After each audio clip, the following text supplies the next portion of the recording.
qualquer coisa, importa muito reconhecermos o seguinte, né? Acho até que o Nelson foi bem na fala dele, nesse sentido, né? As narrativas ocidentais vão dar conta, pouco a pouco, né?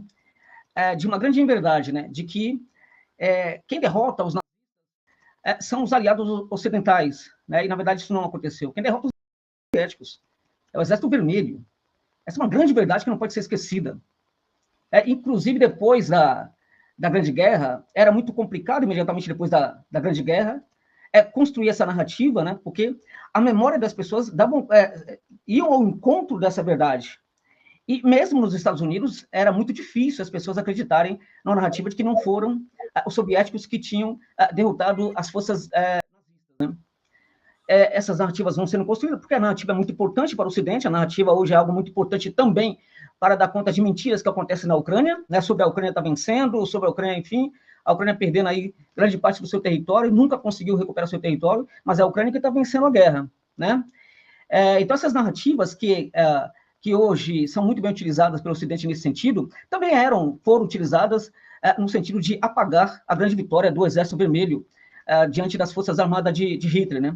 A surra naquilo, as Forças Armadas de Hitler, particularmente o Sexto Exército, que era o que mais, a vez mais poderoso naquele momento nos nazistas, né?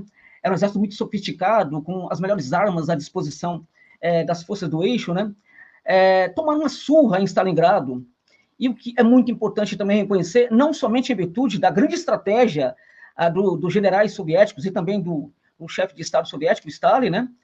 Não dá para desprezar também o papel dele nessa vitória, mas não somente em virtude da força, da estratégia, da capacidade do Exército Vermelho de entender o que estava acontecendo. Dois elementos que são muito importantes também para a gente entender aquela derrota em Stalingrado em especial. Uma delas é a maneira como os nazistas, naquela ocasião, subestimavam as forças soviéticas, né? Supunham que era um exército de maltrapilhos, né, que não tinha condição nenhuma de dar conta daquele poderio de um exército que, de fato, era o mais poderoso do mundo, que era o exército do Hitler, né? Então, o que acontece? Acontece que, quando eles chegam lá em Stalingrado, chegam muito fácil, eles têm a impressão de que está tudo muito bem, né, de que o Exército Vermelho já está praticamente destruído, né, porque houve uma facilidade muito grande em chegar ali. Detalhe, né, eles vão rumando para o sul, né, depois de não conseguirem, né, superar a resistência que foi feita em Moscou, uma resistência brutal, né, dos soviéticos, né? Então eles rumam para o sul, inicialmente com o objetivo, claro, de pegar, né, tomar conta dos campos de petróleo que estavam ali no Cáucaso, né, até mesmo para alimentar a máquina de guerra, e essa máquina de guerra destruir completamente ali não somente a União Soviética, mas outros países, né? Num certo momento há uma divisão, né, do exército em duas partes, uma parte ruma assim para o Cáucaso, enquanto a outra parte vai para onde? Para a cidade chamada Stalingrado, naquele momento, que Stalingrado era um nome que incomodava muito o Hitler, né? Então, quando eles chegam lá, conseguem, de fato, chegar muito fácil na cidade, mas eles não imaginavam, não contavam com algo muito importante, esse é outro detalhe, né? Não era somente o Exército Vermelho, os generais soviéticos e o grande chefe de Estado soviético naquele momento, não foram apenas eles que conseguiram derrotar naquela batalha sangrenta, uma das mais difíceis da história, uma das mais sangrentas, né? Uma das mais violentas da história, né? Que acontecia em casa por casa, né? Com espaços da cidade sendo tomadas por uma parte, depois eram retomadas pela outra parte e tal. O que contribuiu demais também para a derrota das forças nazistas em Stalingrado foi o apoio popular, foi a resistência do povo. Então, a vitória da União Soviética na guerra é uma vitória do Exército Vermelho e também uma vitória do povo soviético, né? O povo soviético foi muito importante também para aquela vitória. E aí, aos poucos, aqui no Ocidente, a gente vai dando conta de que, não, quem venceu foi o lado ocidental, foram os ocidentais, notadamente os Estados Unidos, né? Que conseguiram, enfim, façanhas importantes e tal. E aí há dois momentos, né? Há dois símbolos, né, dessa conquista americana, dessa libertação do mal que havia sobre a Terra, feita pelos Estados Unidos, né, e pelos aliados ocidentais. Uma delas é o desembarque na Normandia, né, e a outro símbolo disso é a tal da bomba jogada sobre o Japão, né? Ocorre que a bomba jogada sobre o Japão encontra o Japão, na verdade, já muito fragilizado, né? Muito fragilizado em virtude do combate que sofria na Manchúria, né?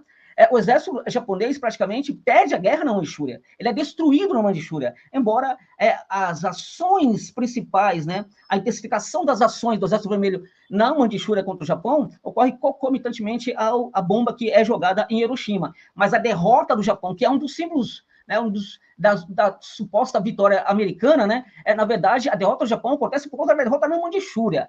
E essa questão, por exemplo, do desembarque na Normandia, isso é uma piada, né?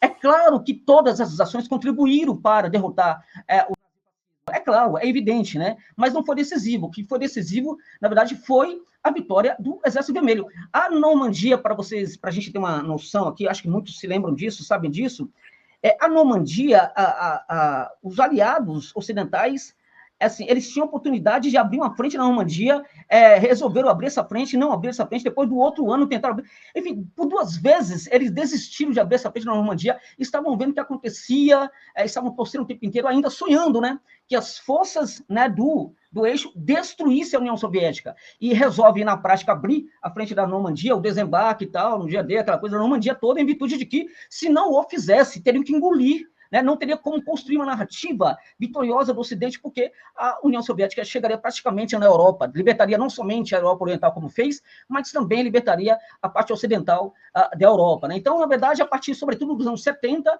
há essa tentativa, né, uma consolidação, na verdade, né, dessa narrativa que dá conta de que os Estados Unidos foram os grandes vencedores da guerra, o que é uma grande mentira histórica, né?